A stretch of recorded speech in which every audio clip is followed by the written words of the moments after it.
Everybody, on this rather warm afternoon. It's good to be inside, to be honest. Sounds scary, but yeah. Being inside is what we're going to be looking at today, because this is all about history of prisons and prisoners from basically the year dot, as far as we know.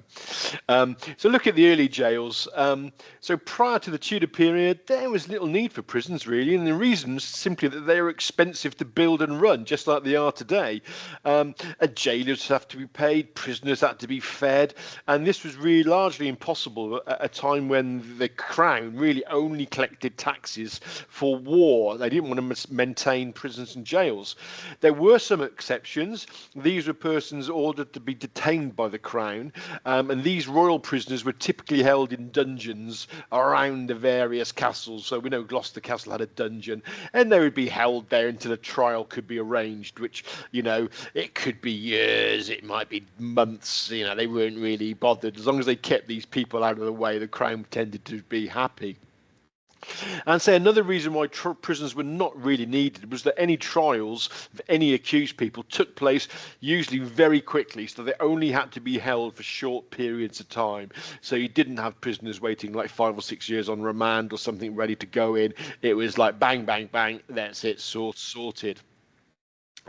So looking at the common crimes, well, common crimes from the medieval periods onwards will be very recognisable to us today.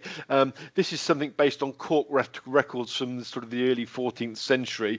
You've got theft, 73.5% of all offences, murder, 18.2, a lot higher then than it is now, and then receiving stolen goods was about 6.2%, and the balance is made up of arson, counterfeiting coins, rape and sexual offences, treason, only made up about 2%, so not very high really.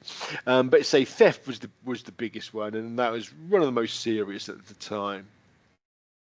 So we're looking at what are the common punishments at this time. Well, essentially, the top one, capital punishment, and crimes such as treason, arson, counterfeiting coins, poaching were deemed serious crimes as they damaged the land and the property of the ruling class. So punishments were usually harsh, typically execution, usually hanging. Although for crimes such as treason, you get the old hanging drawing and quartering. Other than that, you get what they call the corporal punishments. So these were crimes such as petty theft, which was theft of goods under 12 pence. Also included theft of crops, livestock, and minor poaching, that sort of thing. And these were intended to act as a deterrent to stop others from committing the same crime. The sort of sentence for these could well be fines, it could well be mutilation, which is the removal of a body part, often a hand, ear, nose, foot, feet, or occasionally on castration. Again, it's designed as a sort of, you do this, this is what will happen, so you don't do it. Excuse me. Other ones they could do, they quite like public humiliation. So crimes such as public disorder, disturbing the peace, drunkenness, prostitution, market crimes were typically punished in the stocks, the cooking stool, and the pillory. These were punishments that combined physical pain, discomfort, and public humiliation. And those receiving the punishment, excuse me, would often be kept in the stocks outdoors for several days, exposed to bad weather, and members of the public who'd shout abuse at them, throw rubbish at them, and there are accounts of people being urinated on and that sort of thing. So it wasn't a very nice punishment. However, the most common punishment was fines, and these went for nearly all minor crimes such as theft, where the crown would basically take the monies that was fined. So it's a good cash cow for the crown to milk them. You did have imprisonment, but it was usually those awaiting trial. As I said, trials were done quite quickly, but it was also used to punish debtors and later vagabonds, which we'll look at. And so, because prison was not a punishment as such, this meant there was no real requirement for a place to keep long-term prisoners, although there were some exceptions. So from 1295 onwards, town watchmen had the power to arrest and detain strangers they encountered at night. And the places they used to detain these people were cells inside town gatehouses, which came to be known as lockups. And this is a picture of the East Gate at Gloucester from the Civic Trust. It's a very nice drawing with a very large moat there, as you can see, or defensive ditch anyway. You also had the village lockups, and these were stone or brick built buildings, one or two small cells where the parish constable could detain people suspected of having committed crimes or suspected of being drunk and disorderly. And we've got some great examples in the county. You can see them at Bisley. This is the image you see here, but there are ones at Bybury, Northleach, Cirencester, and Westerly where the actual lockup was actually inside the church tower, and that repeats a little bit later on as well. Debtors' prisons, this was the one exception really to no imprisonment. And if you became a debtor, or you couldn't pay a bill or a fine, you'd be locked up in the debtors' prison, which was also known as the common jail. From 1185 in Gloucester, this was located in Gloucester Castle. And although the castle ceased to be a fortress in the 1450s, it continued in use as the county jail. And the constable of the castle morphed into the office of the chief jailer of the prison. And apart from the keep, which was used as a jail, and the main gatehouse, the castle really fell into disrepair quite quickly. And as always, you've got a building that's not being used. It's got lots of stone. People are nicking stone. The city's taking stone. It's been used for buildings, road repairs, and almost anything else you can think of. And by 1630 in the jail, the entire old curtain wall had gone. Quite a substantial castle, so it must have been a great wall. And they had to actually build a new low wall to define the jail area. So where prisoners were let out, they couldn't actually just run off. We don't know what the layout of the castle jail was, but if you look at other debtors' jails, these were usually a single large cell where all debtors were held together until the families paid the debt. And this is a picture from Nicholl's book in 1858 of St Bravel's Castle, the debtors' jail in there, which you can see like basically one room, one fireplace, not much else there at all. Conditions inside these debtor jails were usually quite bad, and prisoners frequently died of disease, in which case the debt was paid, basically. Prisoners also only received food if it was paid for or provided to them by their families, and so many suffered from starvation as well as abuse from other prisoners. And this is the famous picture from Hogarth's His Rake's Progress, which is the prison scene in there. And as always, many debtors remain locked up for many, many years. And it was common for their families to fall into poverty. And you do get accounts of people in debtors' jail 20, 30 years very often. So, it wasn't a nice place to be at all.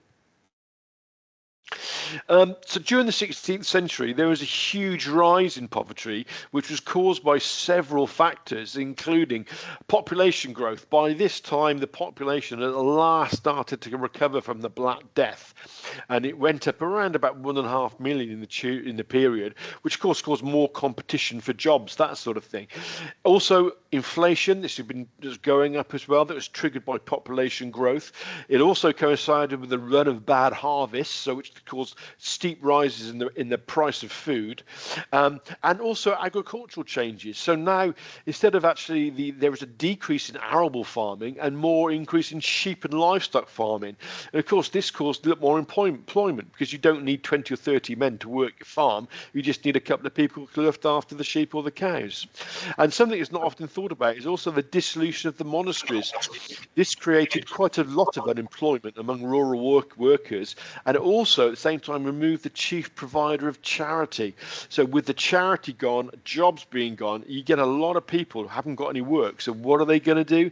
Well, this basically meant that many people moved away from their homes in the countryside to try and find work in towns and cities, and this became known as vagrancy.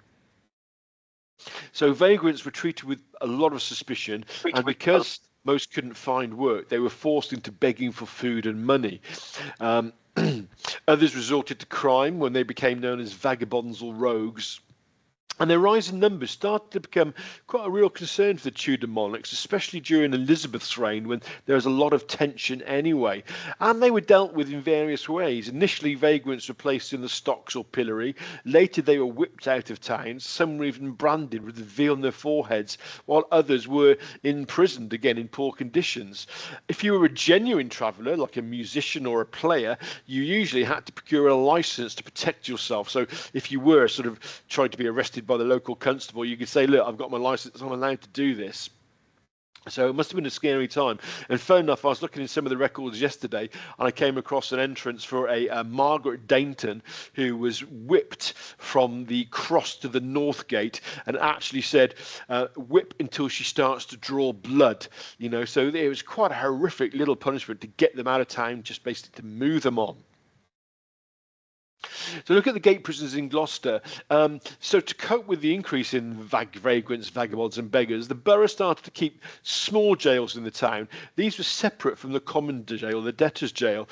Two gates were in use as prisons in 1485, we know. One was the North Gate, which was the main prison, while another, probably the East Gate, we think, was used to house female prisoners. In 1590, a jailer's lodging was built on the east side of the North Gate, partly financed with money given by Richard Pate for repairing the city gates. But this seems to have fallen out of use since sort of by 1613, when the East Gate became more important. And this became especially more important after 1707, when it was used as the Bridewell, or the House of Correction, until its demolition in the 1700s. And we'll look at Bridewells in a moment. Here we go, new moment, next slide. So in 1576, basically, in an attempt to crack down on the vagrant problem, Parliament ordered all county quarter sessions to raise money and build houses of correction, or bridewells, so starting the prison system we are familiar with today. So that's when it dates back to. They were all named after the old Royal Palace of Bridewell in London, which by 1570 had been turned into a workplace for the poor, and this is the little drawing of it from one of the earlier maps. The purpose of the Bridewell, or the Bridewells, was the reformation of idle and disorderly persons by simply setting them to work, and although they initially acted more like workhouses for the poor, as time went on they were used more and more for the imprisonment of offenders. So in Gloucestershire, we had Bridewells at the following places: in Gloucester, in Berkeley, Cirencester. Then by about 1700, two more were built. One was at Winchcombe and the other was Lawford's Gate in the suburbs of Bristol. So, you know, a fair smattering throughout the county. So the Gloucester Bridewell was a new structure built of brick on the north side of the old castle, and was known as the Bridewell, a new brick building, to distinguish it from the county's common jail, which is known as the stone building. And in this sort of quite common image, quite a famous image, of the Gloucester Castle Jail, the keep there, which is the main building in the centre, we think the Bridewell is the building you can see on the left-hand side there. We don't know for sure, but it seems likely given where it was built.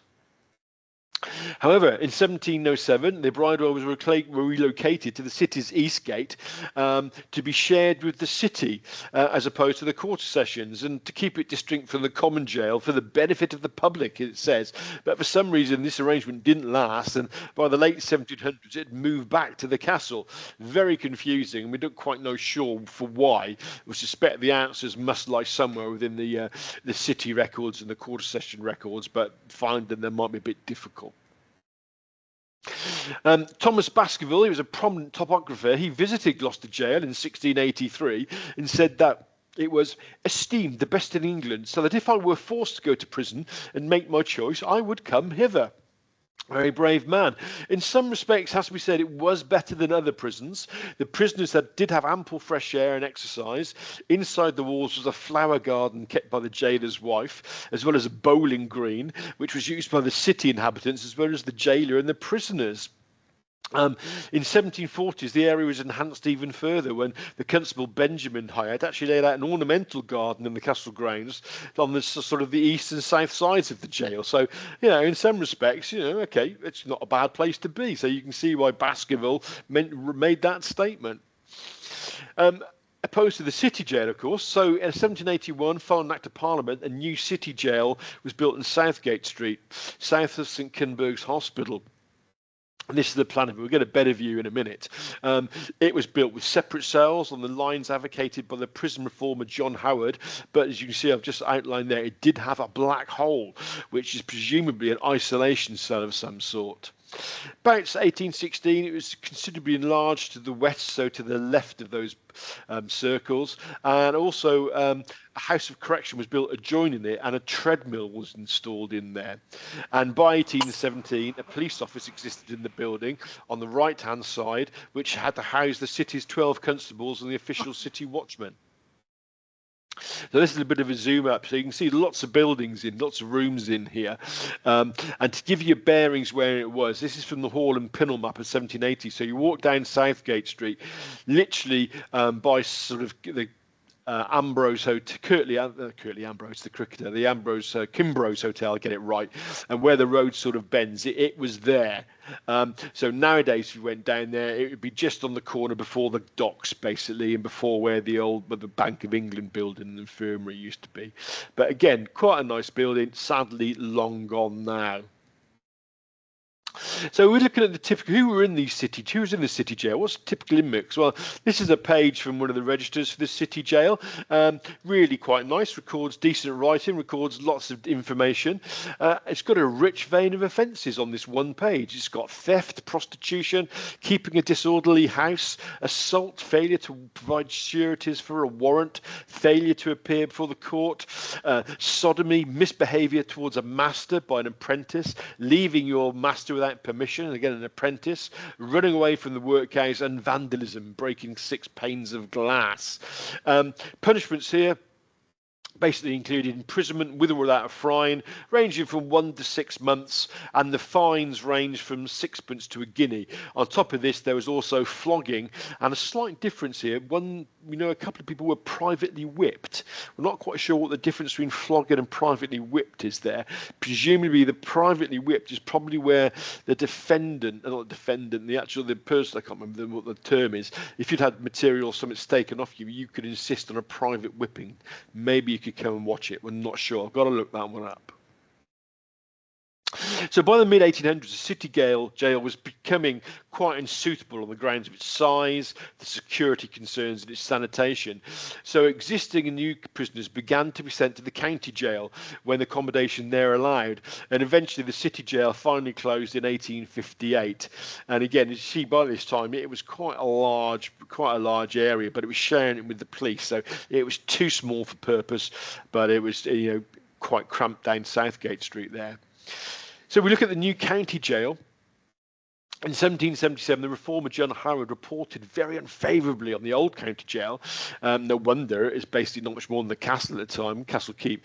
And in 1783, a leading county magistrate, Sir George Onesiphorus Paul, began promoting the reform and rebuilding of the jail along Howard's lines. And George Onesiphorus Paul, he was a magistrate, he became county sheriff. He was almost like a poor little rich boy. He didn't do anything until his dad died, and he suddenly became sort of the county magistrate and everything, and all of a sudden he took an interest in jails and reforms. Within 2 years, he'd obtained an Act of Parliament authorising the county magistrates to build a new jail, and to do this, they sort of used county funds to purchase a central part of the castle site from the Hyatt family to do it. Demolition of the old castle began in 1787, and the new jail, which was designed by a chap called William Blackburn, was completed in 1791. The cost of nearly £50,000, and the first inmates were transferred on the last day of July 1791. Quite how they knocked down the old one and where they kept the prisoners. We think they probably took them to the city jail, but we're not 100% sure on that. And the image you can see there is from the 1780 Hall and Pinnell map of Gloucester, which I'm sure most of you have seen. Here's a picture of it, the new Gloucester County Jail, quite an imposing structure, but it's more along the lines of what we think prisons should look like today, with those high walls, big buildings behind. And this is a view of the inside. Now, this is another nicety in the prisons. This is the penitentiary. The penitentiary was usually where the most dangerous inmates, or deemed most dangerous inmates, those who were serving a deferred death sentence or awaiting transportation, were held. And again, distinct from the city jail, distinct from the county jail, it was a totally little unit all of its own in the main jail. So again, not a huge amount of information. It's quite confusing how its relationship was with the other jails there. So this large 3-story building was arranged around 3 wings, which were termed quadrangles. They housed, the jail, the penitentiary, a house of correction, with a gatehouse on the east side perimeter wall, which on this image is the top wall there. It could hold 207 prisoners, divided according to gender and crime. In 1826, their perimeter walls were extended east to the Barbican Road, and a new debtors' prison with a new gatehouse was built in the northeast part of the wall, opening on on the Castle Lane, and just realised that the old, actually where I said the gatehouse, the one above, it's not. The gatehouse used to be at the bottom. The picture shows the new gatehouse at the top there, and you can see the debtors' jail on the right-hand side. So in the years 1844, 1850, a new convict prison based on Pentonville's separate system was built east of the jail and merged into it. It basically incorporated the original gatehouse. 3-storey cell blocks were added to the north, south and west. A chapel was added which linked it to the old prison. And this addition increased the number of cells by 143 up to a total of 489. So quite high numbers of prisoners by this time. So numerous alterations were made in the mid-1800s. The most obvious one, the most obvious survivor, is the addition of the governor's house on the south perimeter wall facing Commercial Road. And again, it's still there today, and it is a rather pleasant building. I don't know whether there is actually any entrance into the jail from the governor's house. I suspect not, but I've not actually looked there. It'd be interesting to know if there was. So the history of the jail. After the Prisons Act 1877, the jail passed from the control of the county magistrates and the quarter sessions to the Home Office, and the site became HM Prison, Gloucester. Subsequently, a lot of redevelopment took place over the years, but in 2013 the prison was closed and decommissioned, with the site being made available for redevelopment, although currently it's not being developed at all. And if you're interested in the history of the prison, a very good history is Jill Evans's History of Gloucester Prison, 1791-1950. We have a copy here in the archives, and it's quite an interesting book. So looking at other county houses of correction, so Onesiphorus Paul was able to get funding to build 4 new houses of correction at North Leach, Lawford's Gate, Little Dean and Horsley. Today only sort of Little Dean, which is now a museum, survives intact, although the front of North Leach is still complete as well, and it's got a cell there. But Little Dean's the most famous one. Lawford's Gate House of Correction, largely destroyed by fire during the 1831 Bristol riots, and it was eventually pulled. What was left was pulled down in 1926. Horsley Jail was demolished by 1878, so there's again nothing left of that today. They are all similar in sort of layout to Gloucester, but were all smaller. They were intended to be run with the intention of fulfilling modern current ideas on prison life with regards to provision of work, controlled diets, health and religious education. And again, the pictures here, top one is Little Dean, you probably recognise it, and the bottom one is an earlier photo of North Leach with the main block there. Tewkesbury was the only other place in Gloucestershire to run its own jail. And prior to 1816, it was actually in the lower part of the belfry of the Abbey Church. So, maybe not the best place for it. But after an Act of 1813, the borough built a new jail on Breedon Road, which by 1830 had 82 inmates, climbing to as high as 235 in 1836. Then its sort of numbers went down again, presumably because prisoners are transferred to other places. Because at the census of 1841, there were just 11 inmates.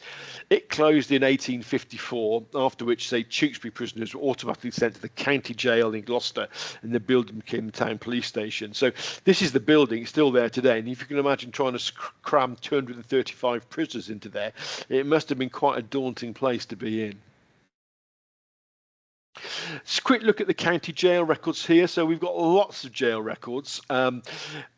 Basically, you've got what they call the calendars. These are the printed returns. Again, on Ancestry, you can look at these. We have the individual county jails. Now, basically, the county jail has lots of records. It's got prisoners, registers of prisoners, waiting trial, standard registers, prisoners' photographs, summary convictions, debtors' registers, penitentiary registers. They're nearly all on Ancestry, which you can access at any county library, and also here at the archives and at the Family History Society here on the hub. Lots of other records we got, including governors' journals, surgeons' journals, chapter records. Fewer records have survived relating to prison staff, and of course all these records, if they're less than 100 years old, they are closed, basically. So as well as the county jail records, we've got some records for the other houses of correction. And again, these are a wide range of records.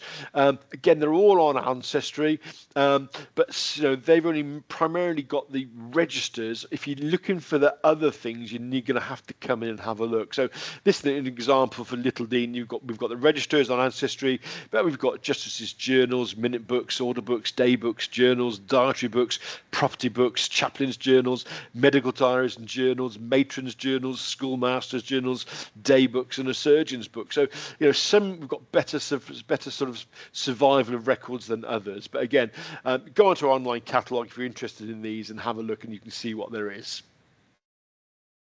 For the borough records, a lot fewer materials survive. Again, the registers are all indexed in our ancestry. So for Gloucester, we've got prison registers, a property book, prisoners awaiting trial at the city quarter sessions. Tewkesbury, we just basically got a register for those that sort of short time period. So looking at prison regimes, food to start with. So whereas in Oxford martyrs of Cranmer, Latimer and Radley, they were imprisoned by the Crown, they got food to £3 a week, which is a vast sum. Most prisoners fared far less well. In the debtors' prison, basically prisoners depended on the families for food or paying the jailers to provide it. And the jailers obviously made a good living out of this by charging extortionate prices for pretty poor food. If you're a wealthy prisoner, you could have a much better time in the debtors' jail, even though if you hadn't paid your debt. You could expect decent food as well as visits from lawyers, priests, physicians, families, friends, charitable officials, business partners, and there are often cases of prostitutes being taken in as well. So everything is catered for, and if you were rich, you didn't have to pay that bill. It might have been quite a fun place to be honest, at times. In the county jail, prisoners were fed by charity with bequests from wills or similar, providing doles of bread, but by the late 1700s, prison reforms had resulted in prisoners being regularly fed and prison diets had been introduced, and we'll look at those now. So this is a typical prison dietary, 1864. It's a little bit hard to read it all, but basically you have different classes of prisoners.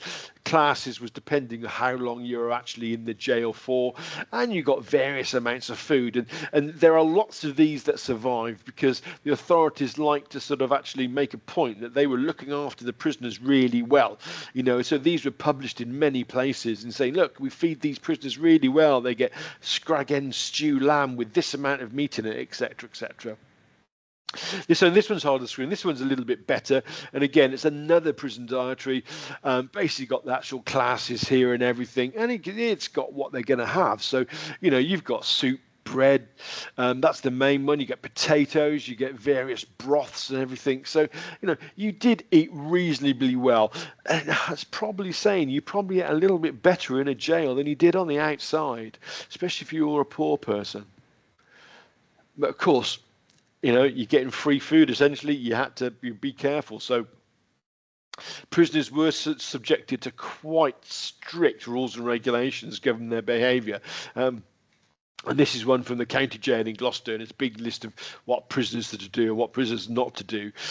Punishments for breaking rules could be harsh: isolation cells, the treadmill, and flogging. Prisoners generally had to rise at 5:45 in the summer, 6:45 in the winter. You had half an hour for a breakfast, an hour for dinner, and half hour for supper. Work finished at 8 p.m. So you're working quite a lot of the day.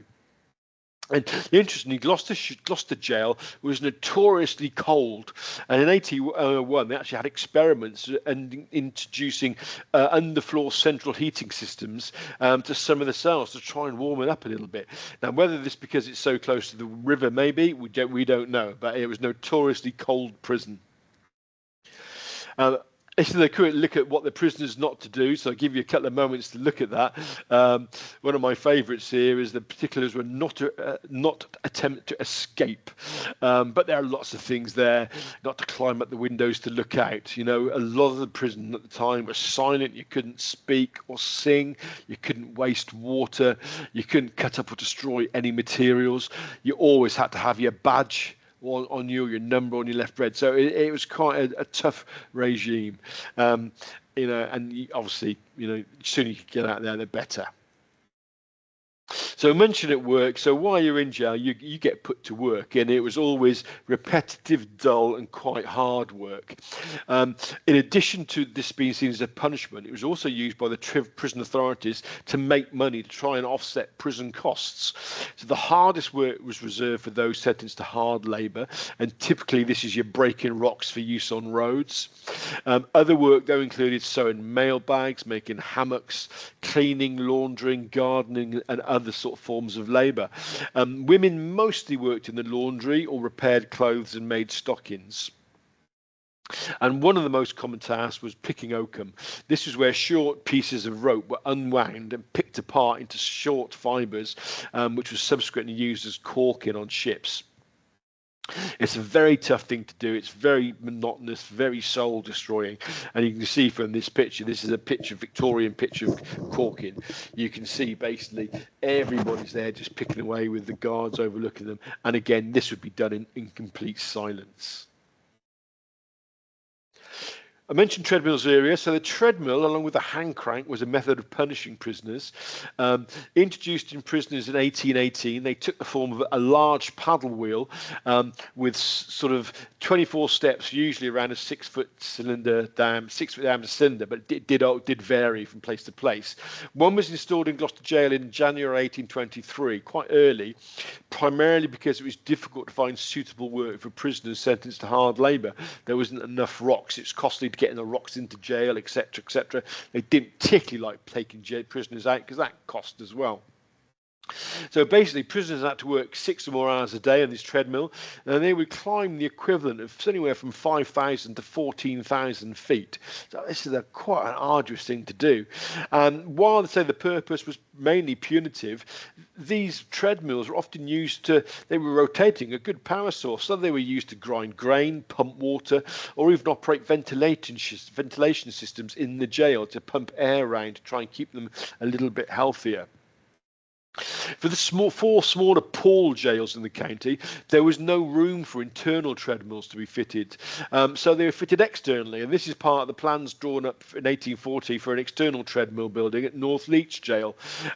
This treadmill had steps 8 inches deep, and inmates were made to climb for 16 minutes at a time. Then they would return to the yard, walk around the yard in a circle for 8 minutes, then back to the treadmill again. So again, really arduous and pretty soul-destroying stuff. In 1850, the Gloucester Journal newspaper described Gloucester Jail's treadmill. While some were clinging by their hands working on the wheel, others were collected in the yard, walking in a weary round to escape catching cold and to stretch their legs. Every now and then, as the wheel revolved, a whitened step appeared, and one of the workers would drop down, and one of the workers would get up, and so the wheel and the punishment was kept moving. By the late 1890s, treadmills had begun to fall out of favour. One of the main reasons that advances technology meant that they were no longer the best way of milling, grinding, or pumping, and they were eventually banned in 1902. The hand crank, this was a similar thing. This consisted of a hand-turned crank, which basically forced 4 large cups or ladles through a sand inside a drum. So you were doing nothing useful here. You were just pushing these things through sand. The prisoner would typically be forced to do 6,000 to 14,000 revolutions over the 6 hours a day. So you're basically trying to do this at 1.5 seconds to 3.5 seconds a revolution. It's quite quick. And the prison warder could make this task harder by tightening and adjusting screws. So it could be quite painful over long periods, I would think. And a variation on this was a hand crank mill which ground corn. And one of these was actually installed at North Leach in 1823. Sadly, I haven't been able to get an image of this, so we don't really know what it looked like, but it was probably similar to this one, but there must have been a different mechanism on it. In 1895, there are at least 29 crank machines in use, but again, they fell out of favour, and by 1901, there were only 5 left. So looking at capital punishment here, in 1812, the MP Samuel Romilly said, "There is no country on the face of the earth in which there have been so many different offences according to law to be punished with death as in England." And there were quite a few. At its height, the criminal law included 220 crimes punishable by death. It was known as the Bloody Code. They included being in the company of gypsies for 1 month, black in the face or using a disguised whilst committing a crime. Then he had shoplifting, theft of goods valued at 12 pence or over, pickpocketing, forging wills, poaching and stealing sheep, cattle and horses. And many of these offences had been introduced by the Whig oligarchy simply to protect the property of the wealthy classes in the 1700s. So again, it's just a case of trying to keep the poor people down while us rich made it better. So executions. So prior to 1792, executions in Gloucester took place at Olney Island near the village of Over, where a short drop gallows was built on the west bank. This is a map of Olney Island. I've circled where the actual drop was. On the right hand side here, I just zoomed in a little bit, so you can see it's a short drop gallows sort of style. We used to think it was a Tyburn triangular one, but don't think it was now. But here the condemned would be conveyed there from the jail, just across opposite over the causeway. They would sit on their own coffins, and for good executions you'd get huge crowds. Over 10,000 people came for one of the highwaymen who was hanged there. And basically how they were executed, quite nasty. Basically, while they were still on the cart, the rope would be placed around their neck, then around the beam and tied off, and then basically the horses whipped away, basically pulling the prisoners off the carts and leaving them suspended. They would only have a few inches of drop, so their necks wouldn't break or anything like that, and many would writhe in agony for some moments, their legs paddle in the air in a pendulum effect as swayed back and forth. This was known as dancing the Tyburn jig, until basically they became unconscious and then suffocated to death. So a pretty horrific way of being executed. So after 1792, executions were moved to the new county jail because it's more convenient, cost less in transport as well, and the gallows was erected on the roof of the gatehouse there. These gallows, we think, operated on what they called the new drop principle, which had been introduced at Tyburn in 1760, so 30 years earlier. And this basically had a small platform which the gallows were built, meant that a condemned fell about 12 to 18 inches, which was thought to give a slightly quicker death than was used in the cart method, and it also avoided the swinging back and forth of the pendulum effect of it. However, we know that death was typically by asphyxiation, and body movements could continue for several minutes after the drop. And it's known that whereas some prisoners went limp and died almost immediately and did not appear to suffer, others suffered greatly. So again, not a very nice way to go. So after 1868, public hangings ceased and all subsequent executions took place inside the jail. And this is a picture of the gallows drop in Gloucester jail. It's likely that the gallows on top of the gatehouse was simply moved down into the courtyard, I suspect, but we don't really know for sure. And this arrangement remained in use until 1912, when, to comply with modern prison arrangements, a new execution chamber was built on the end wall of A Wing. This remained in use until it was demolished in 1966, 3 years before the end of capital punishment. And this is a picture from thingamajig, can't remember what it's called, Geograph. That's it. It shows the end of A Ring.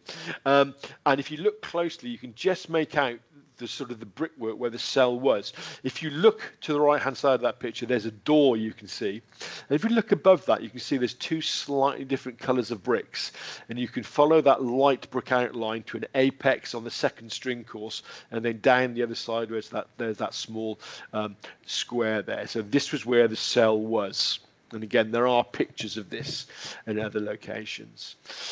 Between 1792 and 1939, when the last execution took place, 119 or 123 hangings took place in Gloucester. There is discrepancy on those numbers. I've not found out why. But on the 27th of January 1999, the government signed the 6th protocol of the European Convention of Human Rights in Strasbourg, which formally abolished the death penalty in the UK. Prior to that, although it sort of said it was abolished, it hadn't been. And there are still a number of crimes where you could be executed. Treason was one, arson in the Crown's dockyards was another, and there's a couple of other ones as well. So executed prisoner burials. So it's not known for certain what happened to bodies of executed criminals prior to the 1750s. We just don't know. A tradition is that the body was usually gibbeted close to the scene of the crime and left to rot there, alternatively buried in an unmarked grave. And basically, a gibbet is basically the iron cage where the deceased would be put in, hang from the post. And then we know from past things that often these became quite good tourist attractions, and people were there picking up bones if they fell apart, looking for them as for souvenirs and everything. This picture here of a gibbet is from one of our enclosure maps in Gloucester. I've had this picture on me now for about 21 years. Somebody gave it to me. They said, "Oh, look at this picture. You're interested in Higham." I found this picture of a gibbet. And they basically forgot to tell me what map it was on. I forgot to ask. I've been looking for that for 21 years now, and I've not come across it. So if anybody does find it, please let me know, because it put me out of my misery. So, the 1752 Murder Act ordered that bodies of executed murderers should not be gibbeted, but they should be sent to the local infirmary for dissection, and this took place quite a lot. In fact, it was 100 years almost before it was rescinded after the 1832 Anatomy Act, when executed murderers who were requested to be buried inside the prison in unmarked graves. Now, this is causing a lot of issues in jails, because technically there should be burials in there, but where are they? If you were executed for other crimes other than murder, you could usually be taken away by friends and family and be buried where they wished, usually the family's local church. If they were sent for dissection, the bodies could also be collected by the deceased family for burial after the infirmary had finished with them. Presumably they tidied them up a bit, I don't know. And we know this happened with the Berkeley poachers, John Allen and John Penny, who were executed on the 13th of April 1816 for their part in the Great Berkeley Poaching Affray. And after execution, they were seemingly taken straight to the infirmary, dissected very, very quickly, for the bodies were collected by the families and buried at Thornbury just a day later on the 14th of April. So this must have been, you can imagine the students, surgeons here dying for these two bodies to come in, and quite what state they must have been in when they were collected and taken for burial, God only knows. So looking at some prisoners though, so most prisoners, we are lucky. The jail registers we have are an amazing resource, and they typically include names of the prisoners, what they've done, their age, their abode, physical appearance, which is great, the sentence, their behaviour in prison, their religion usually, whether they could read or write, and also what their behaviour was like in prison. So these books, they are fantastic resources. I absolutely love them. This is a typical prisoner. I just pulled this one out, it's the one I had to hand. This is for Charles Aston, age 14. He was a boatman. He was committed on the 22nd of January 1850 for the theft of a handkerchief, a loaf of bread and 2 pounds of cheese, which is the property of William Matthews, and he stole it on the 14th of December 1849. Charles was found guilty, sentenced to 6 weeks hard labour, being released on the 16th of February. What's interesting about this case is, how did Charles Aston get hold of a handkerchief, a loaf of bread, and 2 pounds of cheese? We think, from what we can know, that the William Matthews was a sort of a new solicitor in Gloucester and was hoping to make a name for himself as a good prosecutor. And it seems like, from where it says for the theft of the property from the property, this stuff was put on a back wall of William Matthews, or the front wall of Matthews' property, and he just waited for somebody to come and take it. But as you can see, there's the register entries. They go across 2 pages, so they can be quite hard to photograph. But this one, you can see on the top one here, it gives you the date, January 22nd, prisoner number 1497, name Charles Asnell, N means native of Gloucester, he was a boatman, gives you his age, his height, the coloration of his grey eyes, oval face, fresh complexion. Interestingly, he had a tattoo CA in blue on his right arm and letter G on his left, presumably standing for Charles Aston, Gloucester, maybe in case he got drunk, he knew where he lived. But then you can see the crime committed there. And on the other page, you basically get the sentence, the dates of entry, exit, you see a term expired there. And the little bit of writing there, it says, native of Gloucester, father is a boatman, and his mother goes to the boat, has lately been working with his father, independent church, and he was orderly. He did actually end up going to prison a couple of times more, but that's a different story. Sometimes we can gain more information from other jail records, such as this apothecary's journal for North Leach. and basically lists regular medical visits to inspect the prisoners and, if necessary, to treat one. So this is wonderful. This is a couple of examples. 24th October 1813, the apothecary, his name was Thomas Child, found that the prisoner William Dyer was suffering from constipation. So he was given a warm bath, lovely, and received opening pills and mixture. Warm bath might have been great. I'm sure William liked it. Opening pills and mixture, take this, then sprint to the privy, I should think. One of the advantages of being in prison, of course, was that all the medical treatment was paid for by the quarter sessions. It didn't cost you anything.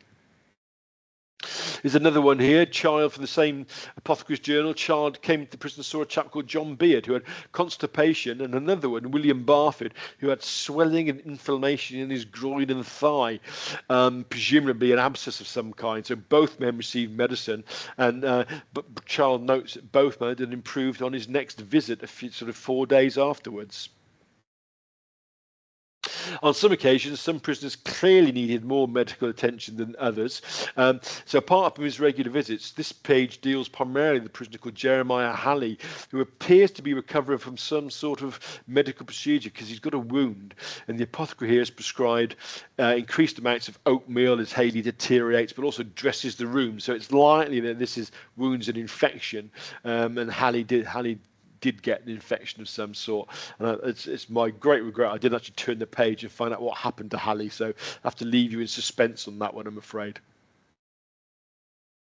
And the broadsheets and pamphlets that were published often relate to certain prisoners and their cases.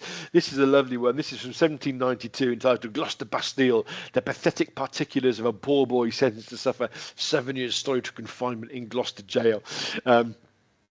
And again, it's one of these classic things. It bangs on for about 3 or 4 pages about what the guy did and why he was sentenced and how poor he was. But I think it's worth it just for this fantastic picture of the turnkey here, and obviously the poor chap who's chained up and everything. Interestingly, there's a spinning wheel behind him, so he may have been sewing bags of some sort, anything. But it's a wonderful picture, isn't it? I'm sure you'd agree. 1793, there was a great deal of political unrest, and the British government, worried that the French Revolution, which was going on, might inspire a similar rebellion in England, suspended what they call the habeas corpus. This is now allowed suspected agitators to be imprisoned without trial, very quickly. And Gloucester received a number of political prisoners. Basically, they were thought Gloucester's far enough away from London and Bristol, and so prisoners here wouldn't get any sort of oxygen of publicity, as we call it today. And the most famous chap was this chap, Kid Wake. He was the printer. He was tried. He was sentenced in May 1796 for 5 years hard labour with solitary confinement for shouting "No King, no war" as George III's carriage passed him on its way to the opening of Parliament. One account says he threw a couple of stones as well, but we don't think that's the case. So just shouting that got him 5 years hard labour. He was kept at Gloucester from May 1796 to May 1801, and as part of his sentence, it was stipulated that he had to be placed in the Southgate pillory in the middle of Gloucester for an hour on every market day for the first 3 months of his term. So where he's going to get pelted with everything there. So, this is a real sort of case of a government cracking down on sort of political prisoners, really. So, oldest and youngest folks now. The first photographic records taken unofficially by prison governors in the 1850s, but by 1871, photographing prisoners became a regular part of prison routine. And there's so many there. And Liz Jack's book, Rogues Gallery, Prison of Gloucester, is a great book. It's got lots of photos in the background in it. So these 4 photos coming up are the oldest and youngest prisoners of both sexes. So first off, we have the oldest male, William Lord, age 79, committed 1st of October 1869, 6 months hard labour for stealing timber at Kempsford. This is interesting. It's not stealing wood, it's actually stealing timber, which is generally processed wood. So, pretty much has a wood yard he could think from. But, I quite like the look of this chap with his that's tash there and his sideburns and everything. So he's the oldest male. This is the oldest female, Eliza Jones. She was 62 years old, committed in March 1902, 6 months hard labour for stealing a skirt from a laundry where she worked. So again, she was sort of basically presumably caught and then committed. This is the youngest female in the jail. This is Sarah Jordan. She was aged 12. She looks a lot older, doesn't she? Committed 26 November 1869. Sentence was a tough one: 6 weeks hard labour and then 5 years at a reform school. We don't know why she got this sentence, whether she'd been convicted before, although she didn't appear in the jail registers. Or whether they thought they were doing her a favour by putting her into a school. But what was her crime? Well, it was simply she went into one of the restaurants, got a pan of soup with no money to pay for it, basically, and then they obviously called the authorities on her. And the next one is a real villain. There he is, Edgar Kilminster. Didn't he look an evil little bugger, didn't he? 7 years old, committed 25th of June 1870, 12 strokes of the birch rod and 7 days hard labour for basically stealing sweets. He looks, you feel really sorry for him. But funny enough, his older brother, who no doubt egged him on, he does look a real villain, has to be said. But of course, what you've got to think about is at this time, they were in with the adult prisoners. There was no separate provision for children prisoners. So, imagine this poor little kid, luckily he had his brother with him. He might have tried to look after him, but his brother was only 12, I think. So again, you've got 2 young boys going into a prison like this. It must have been absolutely horrific.